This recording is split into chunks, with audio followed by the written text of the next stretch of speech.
We are live. Good morning. Good morning, everyone. Good morning, Facebook. Good morning, Jamaica. Good morning, Sean. Good morning, Facebook. I still always am off about when it actually is live, but Yeah. we're live. So, surprise, surprise. This morning we are live on Facebook. Special edition going live. An unexpected, not anticipated. We just said, how could we not go live this morning? I know. Historic day. It is a historic day. So we're gonna talk about it being the 57th anniversary of I Have a Dream speech, and we're still living in a nightmare. And then what does this day mean for us here in the greater capital region, right? Uh, Not just this day and the speech that happened all those years ago, but what else is happening right now and how that relates to that speech. Well, black people still getting killed in the street. Yeah. Police brutality is still a thing.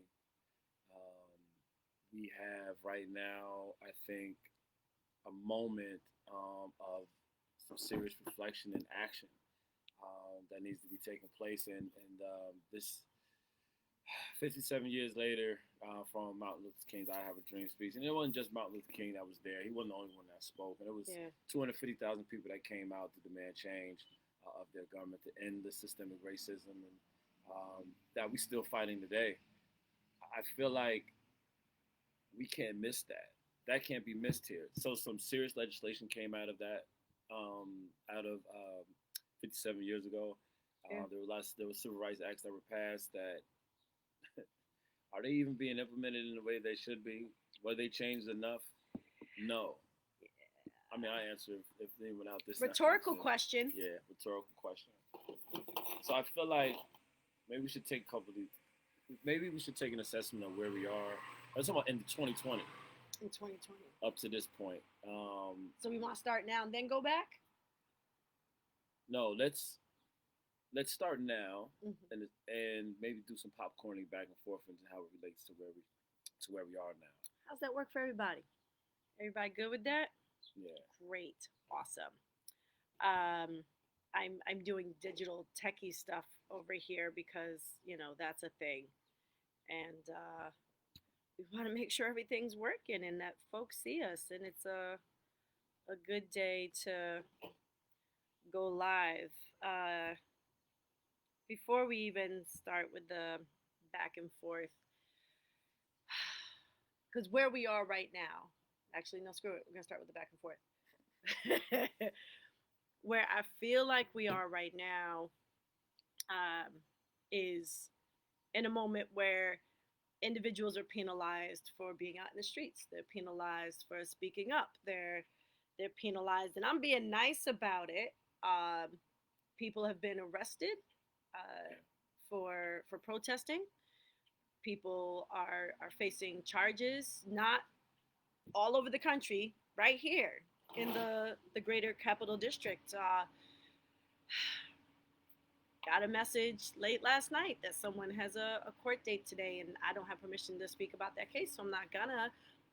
My positive energy is out there in the world for them and countless others who are facing charges because they were standing up for justice. And not in a way that is acceptable, because what do we know today? There is no way that is acceptable. We've been told time and time and time again that don't take a knee, don't have a sit in, don't shout and yell, uh, don't even send petitions. Like, just don't do anything. Keep going off camera. There you go. There you are. That here and now, today, there's no right way to protest and demand justice or demand humanity, and people are losing their lives, losing their livelihood. People have lost their jobs, their homes, are struggling. Some of them will lose their freedom because they wanted justice for someone else or for themselves. And to be clear, some will lose their lives, as has happened time and time, and especially in Kenosha. And I want to send a special shout out to the families of those that have been lost, by the hands of someone with a gun, vigilante out there to protect property, not stopped by the police. It's just, I mean, I think that I think we've had our fill. We have overflowing with the hypocrisy of our nation, hypocrisy of kind of the policies and the structure of all of this. Like we talk about police need training, we talk about all these different things when it's not about training. For me, I don't see it as a training thing because you don't behave that way for certain people. Was it Miss Right? Rambert that said that? Did she? Yeah, Yeah. yeah, she said it. Yeah. She said it. You don't need training when you go in neighborhoods that are white and that are affluent. You don't need training there because you know how to treat people. They knew how to treat this man that killed two people, and people were He shot someone. yelling that he shot someone while he's got a long rifle on his He arm. walked right past them. Yeah, had a conversation and got to drive home. That's where we are today, right? That there is police brutality that is unchecked, that there is no sense of urgency from our local elected officials, and I do want to keep it local for the moment. There's always statewide implications. There's always federal things that could happen. And there's local change that can happen, it should happen, it needs to happen. And there's no sense of urgency. It's, oh, we have a process and we're going to, go through the steps and we got to make sure that we are representing everyone, all the peoples, and keeping ourselves safe. As a local elected official on Facebook last night talked about, he needs to keep himself and his family safe from COVID. This white man, Ed Kosher, said, I've got the receipts, but nice try for deleting your comments. He's worried about keeping his family safe. Yeah. When we said we had no access to the government here in Schenectady, that we wanted to be able to have our voices heard and for representatives to hear us and for other people to know how many people have sent in messages and what did those messages say, because city council meetings are still remote because of COVID, right? Yeah. They're not meeting in person. While other localities are allowing for video participation, for people to hear exactly during those city council meetings or county meetings what people are saying, exactly what they're saying. But Ed Kosher had excuse after excuse as to why, well, I'm not going to risk my family and my health. And we can't read emails because we can't verify who they came from. But you didn't verify the identity. You didn't ask anybody for ID when we were at city council meetings showing up in person. Said what? Yeah. Because here we are being denied access to government and full representation, police brutality running rampant because not even COVID could stop that, Black and brown people being lynched and murdered live on TV, beaten and abused, and poverty and homelessness, and like all of those things are happening right now. What was happening 57 years ago? Exactly. 57 years, and what have we gotten? What have we gained? Where are we at? We're not completely devoid of understanding. There has been change, right? There has been movement. It's not enough. It's not enough. Blood was shed for us to get the Civil Rights Act. People lost their lives then. People were beaten for recognition of some type of humanity and for desegregation and for steps toward people having access to jobs, right? Like, it was a workers' fight during the Civil Rights era. It was a fight for workers to be able to have wages that were representative of the work that you did. We still have that fight today, and we have made progress. It's not enough, just period. I won't deny that things in some ways were worse 60 years ago. And in some ways, I think they're worse now, comparatively, when we consider the harms and the people and how massive the divisions of wealth and income are. And the which have only grown. Have only grown. Have only grown. Yeah. Capitalism, Civil Rights Act or not, capitalism has still done the damn thing. More people are facing that type of abject poverty. We continue to have these wins, and they're important for us to be able to build upon. Because had we not had the Civil Rights Act, things would be worse than they are now. I think like that's fair to say. It doesn't mean that things are good enough. No, not when you see black person after black person being killed out alive on Facebook or in some other way where we hear about it. Man was just found hanged. Like you got black men being found hanged in trees. Um, up the eastern seaboard. I mean, I feel like this moment out in DC, this moment in our history period, is of such a magnitude that we would be fools not to come out and demand the changes that we are doing now. And I want to talk about the subject because you touched on Ed Kosher and the Common Council, but all of these localities have been really, really silent lately. Really silent on any of the issue. They're not coming out um, on the side. Like, what are they saying? What are they talking Which about? side are you on? Which side are you on? What are you Which thinking side about are right you now in on? this moment where you see your community going through so much strife? What are you thinking about right now when the news, when splashed across the news, another black man is shot 7 times in the back by a police officer. 2 other people are killed by someone trying to protect property in a counter protest against the Black Lives Matter kind of rally in support of ending of police brutality. What are you thinking about? Do you not think it's affecting the community that you serve? Do you not think that people are not in your community thinking about this right now? I think many of us are at a point of real exhaustion with constantly coming out and screaming out our rage, frustration Yeah. at what we see in our communities. And I want to be clear for y'all that don't may not understand. When you're talking about the instance, the most brutal instance of murder or being shot or something like that, that's one thing, and it's horrible and it's horrendous. But it's also very visible. Yeah.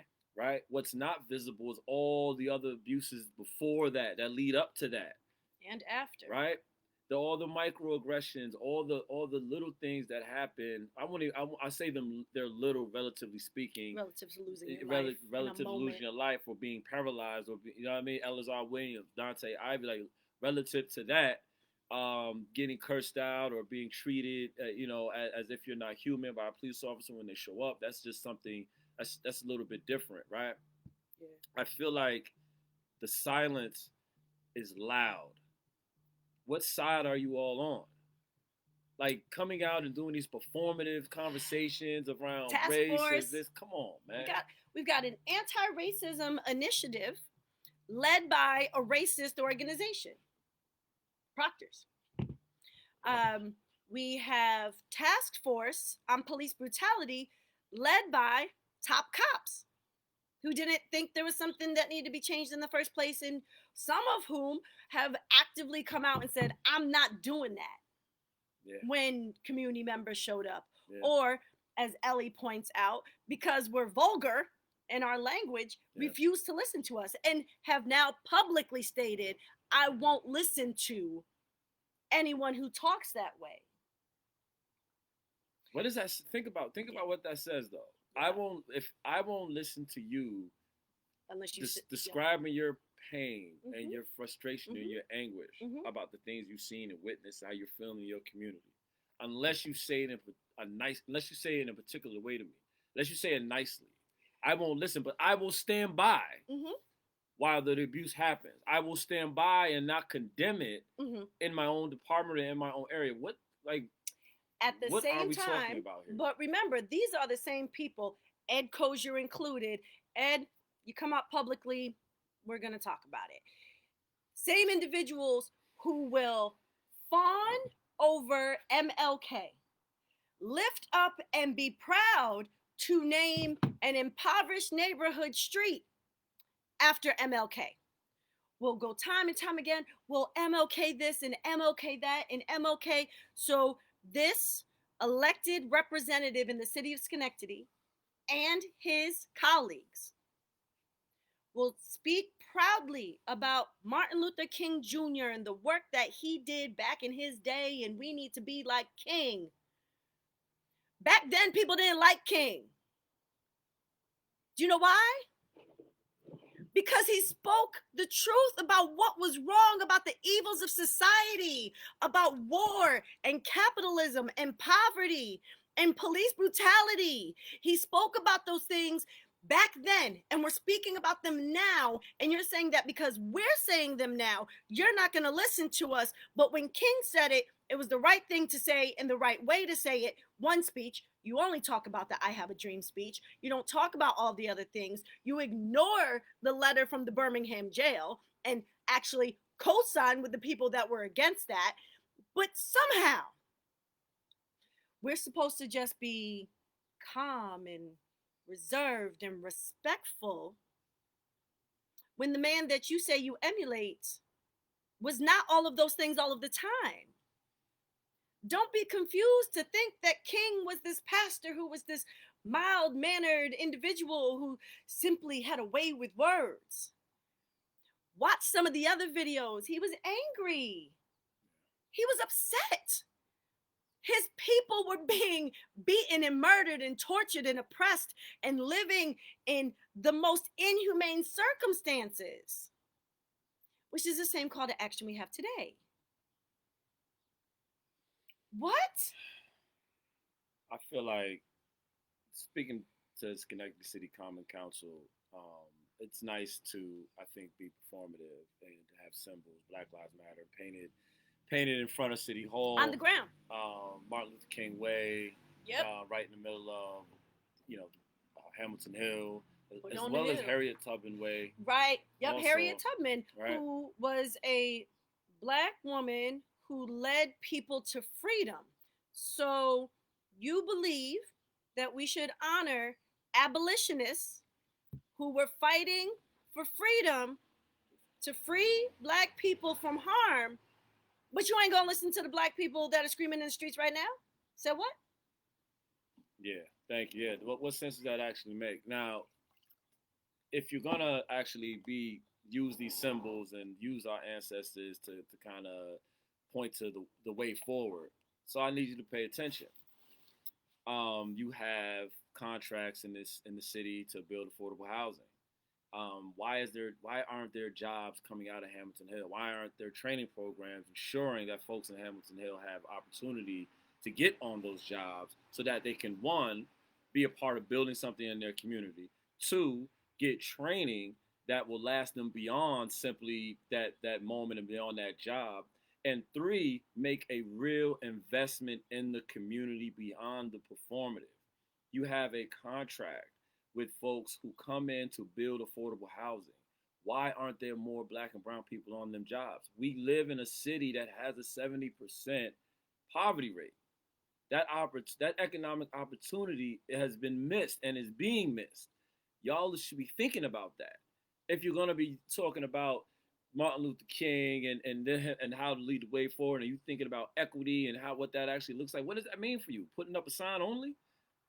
Painting Black Lives Matter from the City Hall? That's all y'all want to do? There's so much more we can do. There's so much more we can do. And if you're not doing it, what are you doing? What does that actually say? Because that speaks volumes, right? It's not just about you coming out, I think, at a press conference and saying what you think about something without action behind it. But we ain't even seen a press conference. Not from city council, not from the mayor. I do need to really pause and lift up what Abby just said. Say their names while they're alive. Y'all are, and when I say y'all in this moment, I'm talking about elected representatives in Albany, Schenectady, Troy, Saratoga, and other areas who will quick to say Martin Luther King Jr. was an icon and we must emulate him in our movements forward. Yeah. He was murdered for being anti-racist.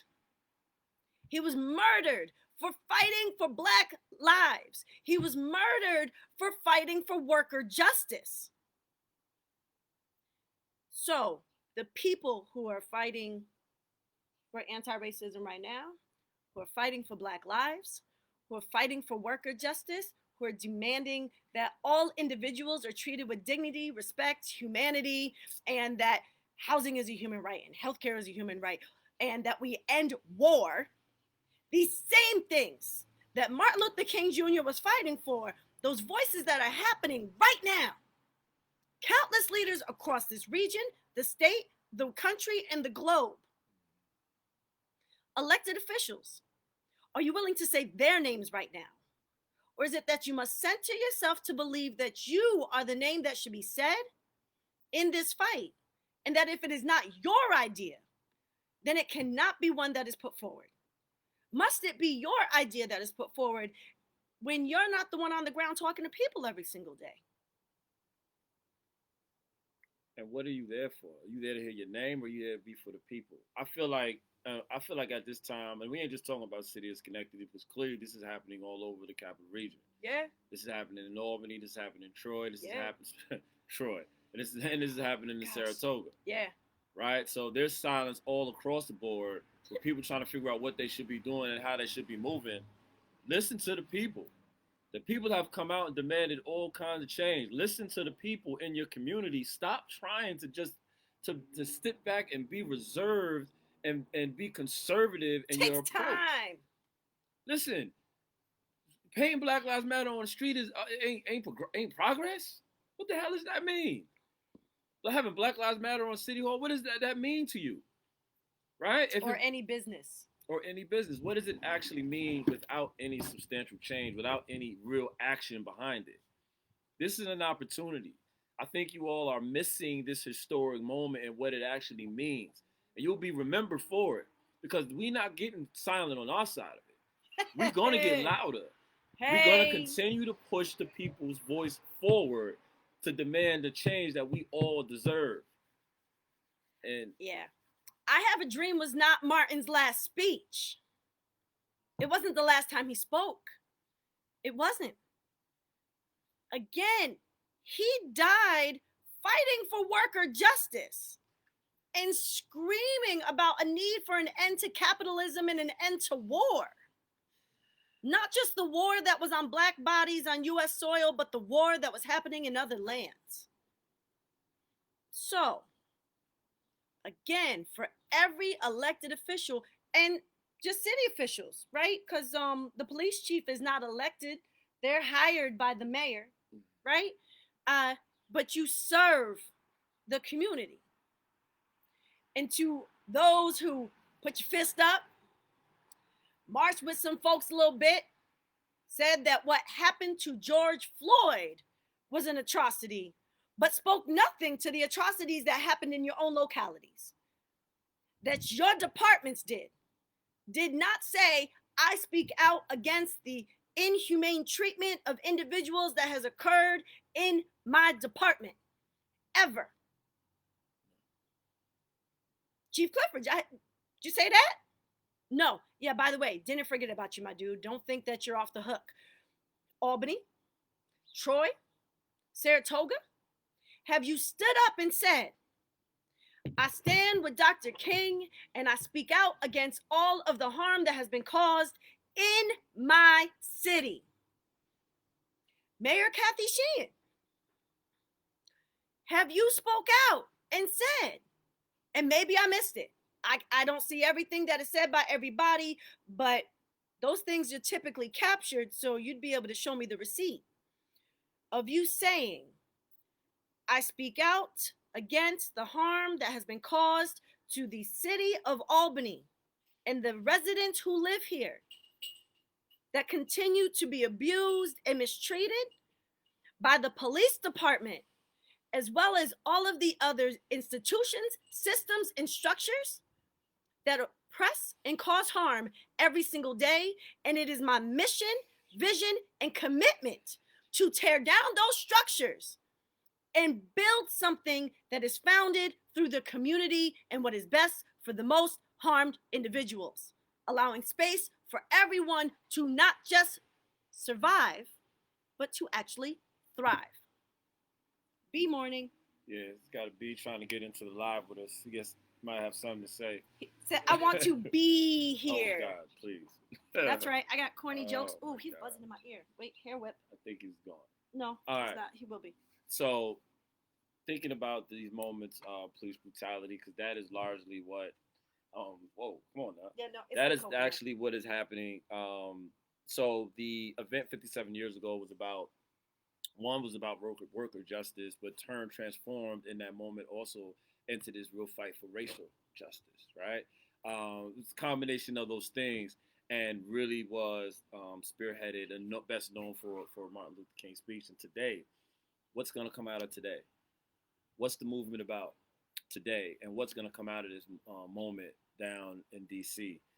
Yeah. A quarter million people showed up in D.C. 57 years ago. We're looking Some of our folks are down there right now. Some of our folks are down there now, amongst the 50,000+ people that have showed up there to rally around the end of police brutality, the end of racial injustice in our communities. What's going to happen after this? How is this moment going to be known? I feel like this is something that can't be missed, and I feel like so our people are down there. Some of our folks, some of our youngest and brightest and most energetic minds, powerful leaders are down there, and I send them much love. You and all protection. Have my blessings. I am so honored to be a part of y'all lives, and I really can't wait till y'all get back safely. From what's going on down there. We got a lot of work to do up here, but it was important. I think that they made that trip, and it's important that people make that trip. COVID is a thing. It is a dangerous thing, and people have died and are dying from it. And I feel like that can't be missed, but this moment can't be missed either. And within this moment, there are so many things happening all of the time in different cities and towns and villages. I do see that there's a message here, Jackson, Tommy.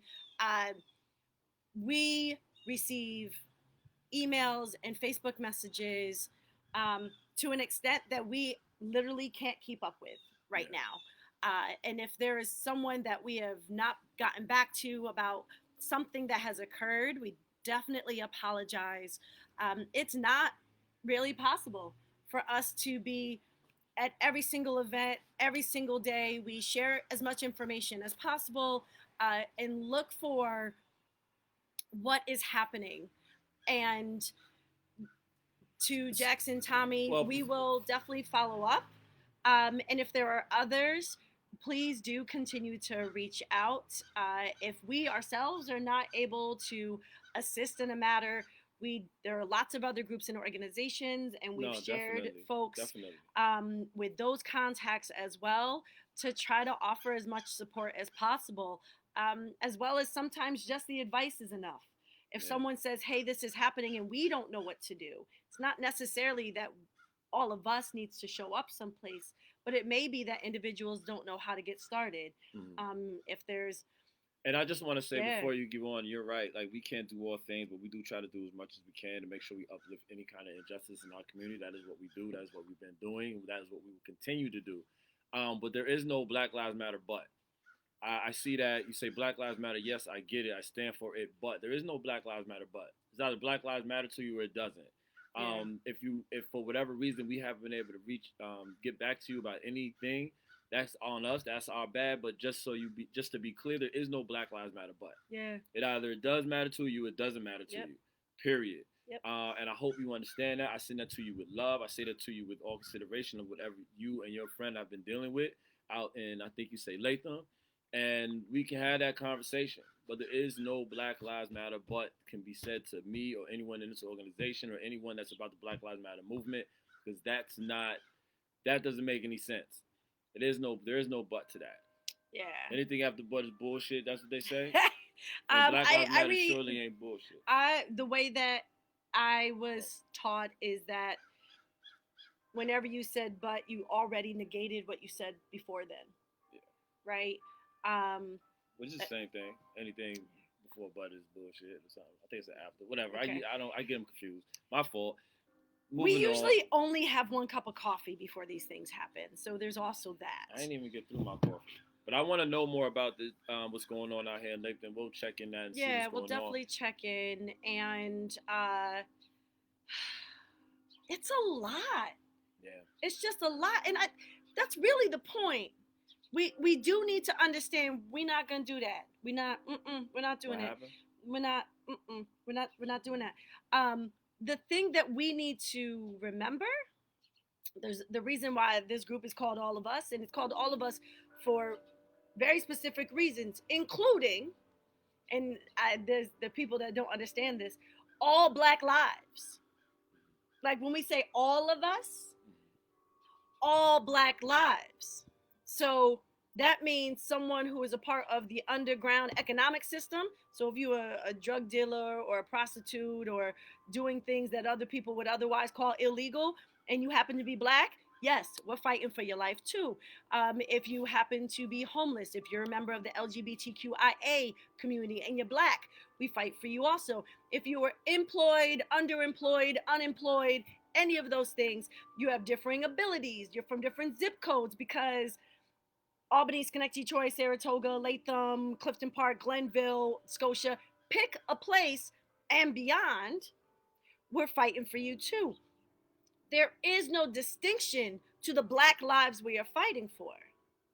And fighting in a way that unites us, not just within the Black community, which needs to happen, because unfortunately there is division in our own communities, but also united across other racial lines with other individuals, because we all live in the same systems of oppression, just like King talked about 57 years ago, for all of those people that want to talk about King, and just like Malcolm X talked about. Angela Davis, Sean Shakur.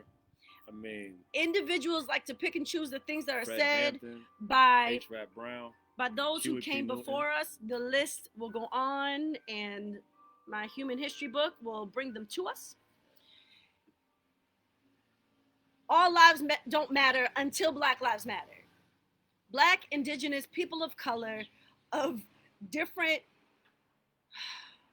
diversities have faced harm within these systems for the entire history of this country. And that includes poor white folk.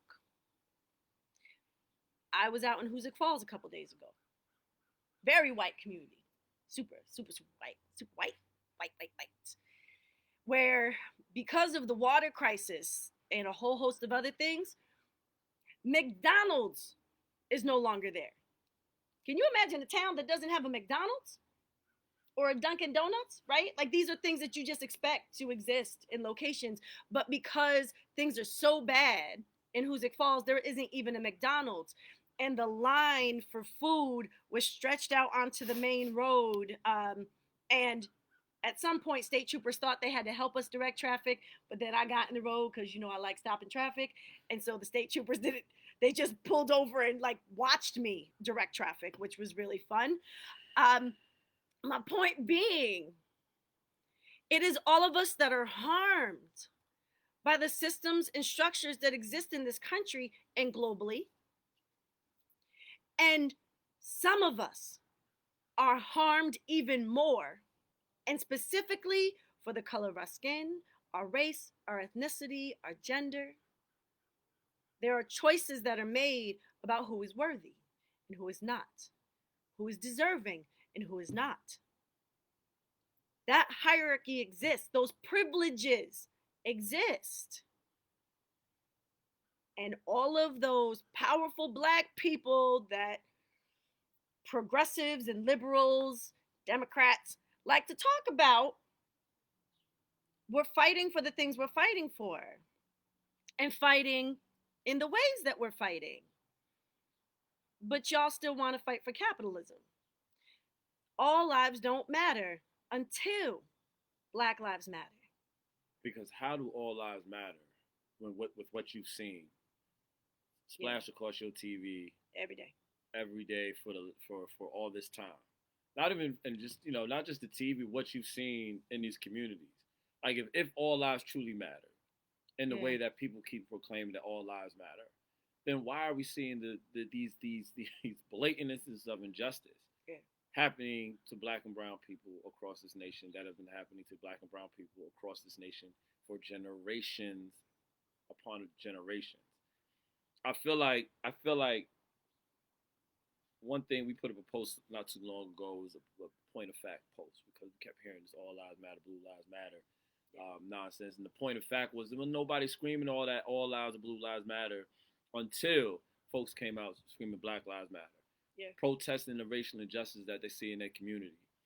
And then that came out as a counter protest to the protest of Black Lives Matter. And it's like, are you fucking kidding me? You cussed. Are you kidding me? Is that really that serious to you that you feel like, oh, if you feel instantly offended when you hear someone, or you put on guard when you hear someone say Black Lives Matter, ask yourself why.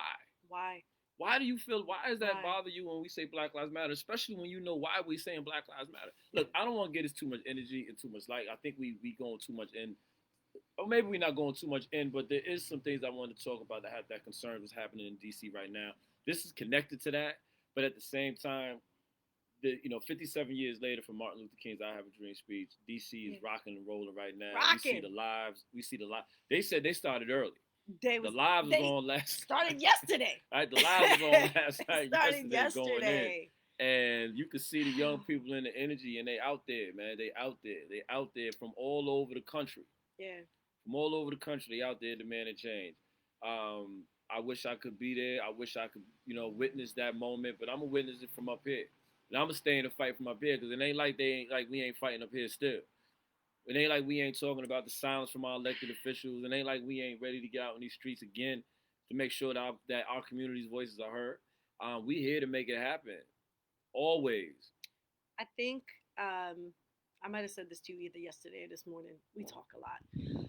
I think there's this misconception by some elected officials, an excuse, if you will, that they don't need to feel as if it's urgent and important because the things that are happening other places are not happening here.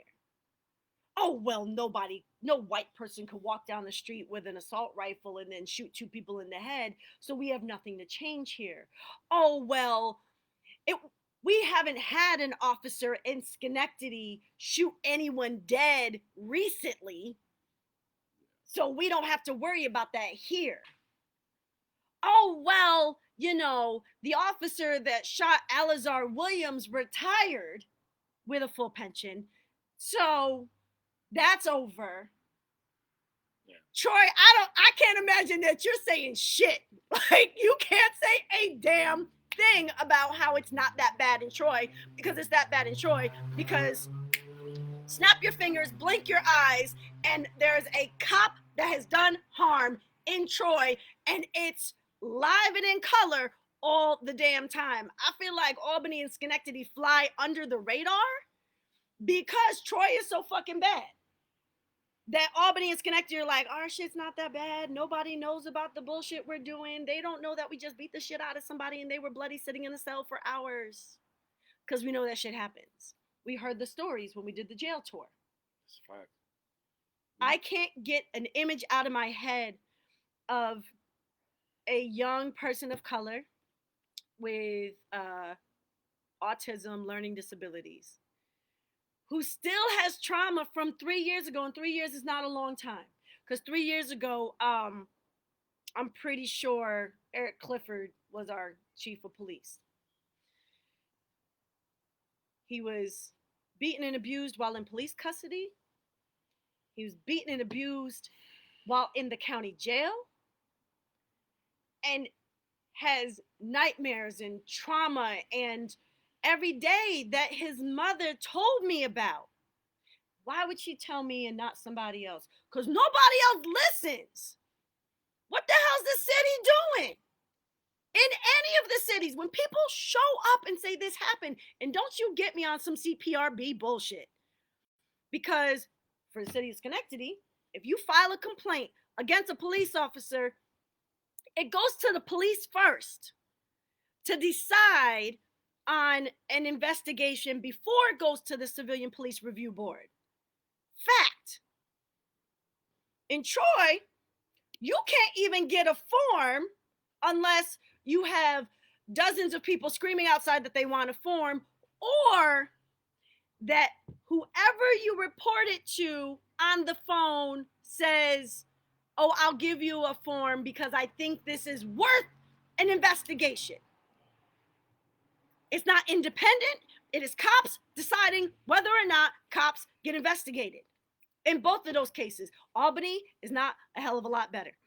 CPRB has no power, no authority.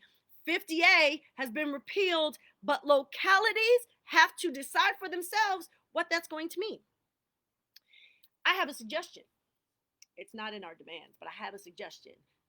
My personal thoughts. I'm not saying anybody else said this. I, Jamaica Miles, think that every single locality should automatically send files to a civilian police review board that is actually personed with individuals most impacted, not by folks who have no idea what this feels like and looks like. And whenever there is a complaint, whether written or otherwise, it goes to the Civilian Police Review Board with their full jacket. Not that you have to request it, not that you got to fill out a form, not that the CPRB has to say whether or not they actually want to know the history of that officer. It should automatically go to a Civilian Police Review Board without stopping at the desk of a police officer first. What do you think, Sean? Yeah. I completely agree, 110%, that should be something we should do. I had to do the Blaxploitation voice because I felt like I didn't have to really say anything to what you just said. Pardon me if y'all don't get that. I'm a little older than everybody else. And I'm older than him. In all seriousness, this is a serious matter, but we got to keep the love and the joy in our hearts, even to keep fighting like this. So if you see us laughing and giggling a little bit about the stuff we talk about, have to. It's only about, we have to, because damn. So I couldn't imagine what life would be like if I never did. If I just sat and stewed on how the pain and the sorrow of all that I see in our communities and all that I've been through and experienced in my own life. So we out here demanding change. We on live demanding change. Our folks in DC demanding change. And change gonna have to come. Change is gonna have to come in this moment. Yeah. These young people ain't waiting. I'm not waiting. Tired. They tired. No. I'm tired. I'm going to be 46 next month, y'all. I'm going to be 46 next month. For my birthday, what I want is the 13 demands. I like this, period. Just 13 demands. Fuck a task force that was handpicked by the mayor and the police chief. I ain't trying to hear that. No, what I want is for us to be steps closer to ending police brutality, state-sanctioned violence, and abuse of power that happens in every single city across the greater capital region, across the state, across the globe. I'm not asking for a lot. I'm not. Equity. Justice for all black people. For all black lives. Yes, and justice in our community, the way it should be. And for that joy to be the majority, not the minority. For the joy that we saw last Saturday, kids running through sprinklers and just having a good time living life. For the joy when kids are playing basketball or they're running around with their friends and they're not feeling the pain and worry, because trust me, children as young as 6, 7, 8, and 9 years old are afraid of being killed by police. Tamir Rice was 12. Toy gun, murdered. But a 17-year-old white boy walked down the street with an assault rifle past police officers after murdering people and lives. Our children are not stupid. And we can't hide from them what's happening because we need for them to know these things to stay alive. We shouldn't have to continue to have these conversations with our children. It is that joy that motivates us because we deserve to be happy. We deserve to have life. And to give life and to love, to be loved, and for that to be the majority of our time, and that from time to time something goes wrong and we're like, damn, we got to deal with this, but instead it's the reverse. I feel like sometimes when we talk about this, people feel like it's such a heavy lift and it's so complex. And how do we ever get to this place of where we have kind of equity and fairness for all and treat everybody as humanely? Like what are we even talking about? Think about what we're saying. Um, I feel like Did we actually lose? I don't know. Are we still I there? don't know if we're there or not. I can't Because tell. it says we're having trouble.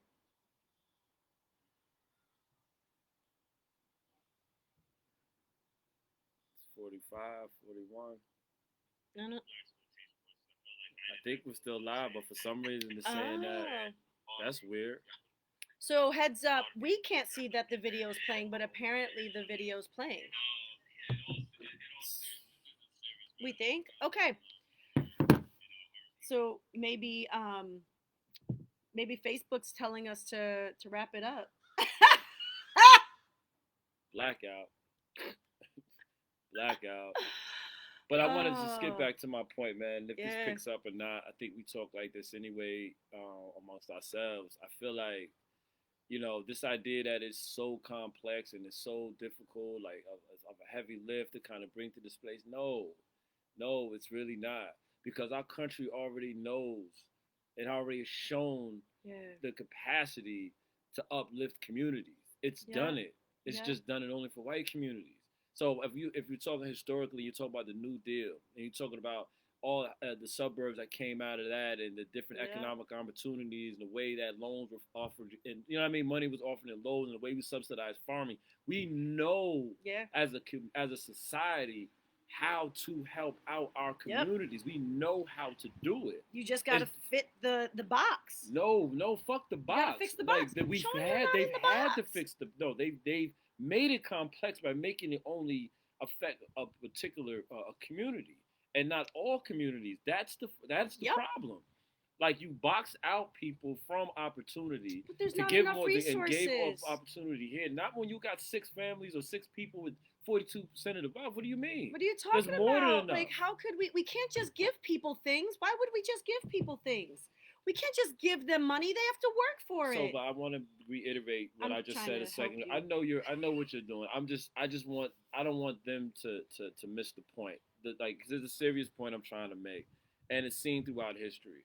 Our society has, for generations, been able to support and undergird entire communities and do it without that much of demand. Just recognize, like, we need to do this thing here, right? And it's happened. Yeah. And it's happened time and time and time again. This is why we are in the situation we're in, because you did it for one group of people and not for everyone else. We need to be really specific about who that one group is. The one group that has time and time and time again been given opportunity and resources, and by resources we mean money and access, is those who already have money and resources.